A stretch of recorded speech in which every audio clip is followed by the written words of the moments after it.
महिला आरक्षणाच्या मुद्द्यावर चर्चेसाठी मुख्यमंत्र्यांचं विरोधकांना चॅलेंज, तर सीएम म्हणतील ती जागा आणि वेळ खासदार सुप्रिया सुळे आणि प्रणिती शिंदे यांनी स्वीकारलं आव्हान। बच्चू कडू यांना शिवसेनेकडून विधान परिषदेची ऑफर, मुंबईत बच्चू कडू आणि एकनाथ शिंदे यांची भेट झाल्याची माहिती।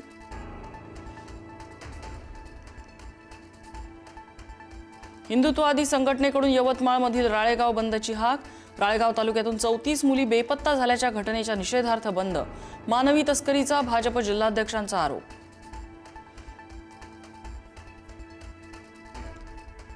नागपुरात धार्मिक चालीरीतींचं पालन करण्यासाठी एनजीओ मधल्या तरुणींवर दबाव, एनजीओ चालक रियाज काझीला पोलिसांकडून अटक, एनजीओ चालकाकडून 2 वर्षापूर्वी तरुणीचा विनयभंग।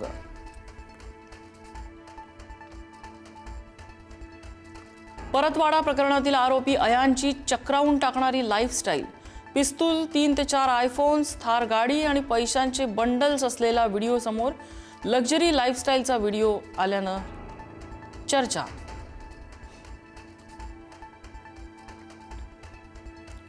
टीसीएस कंपनीतील लैंगिक शोषण प्रकरणात धक्कादायक माहिती, कॅन्सरग्रस्त पित्याच्या उपचारासाठी पीडितेनं कॉर्पोरेट जिहाद सोसल्याची माहिती, कुटुंबाची जबाबदारी असल्याने नोकरीसाठी धर्मांतराच्या छुप्या अजेंड्याला बळी।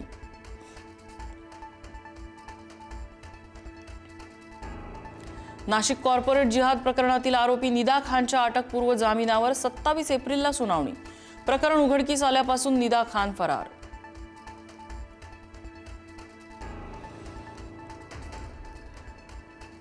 बीएमसीच्या निधी वाटपात साटम फॅक्टरची चर्चा, साटम यांच्या मतदारसंघातील नगरसेवकांवर निधीची खैरात, 6 नगरसेवकांना 39 कोटींचा निधी, साटम यांच्या नातेवाईकाला 9 कोटींचा निधी।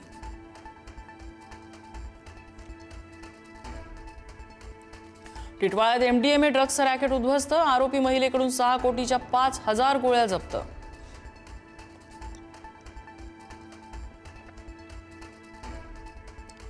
पनवेल रेल्वे स्थानकावरील प्लॅटफॉर्म क्रमांक 7 वरील लिफ्ट कोसळली, लिफ्ट कोसळल्यानं 4 प्रवासी अडकले, सुदैवानं कुणालाही दुखापत नाही, लिफ्टमधल्या सुरक्षेचा प्रश्न ऐरणीवर।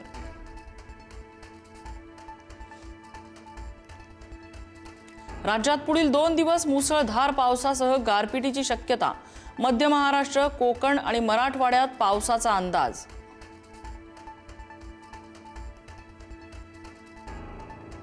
राज्यात अनेक ठिकाणी अवकाळीचा तडाखा, अवकाळीसह गारपिटीमुळे पिकांचं मोठं नुकसान, सांगली, कोल्हापूर, सोलापूर, संभाजीनगर मधल्या पिकांना मोठा फटका।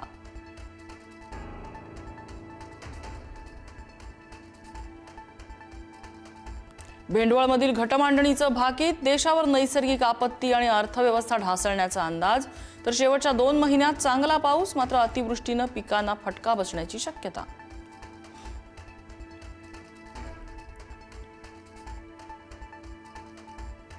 जपानमध्ये 7.4 रिश्टर स्केलचा भूकंप, आओमोरीमध्ये सुनामीचा इशारा।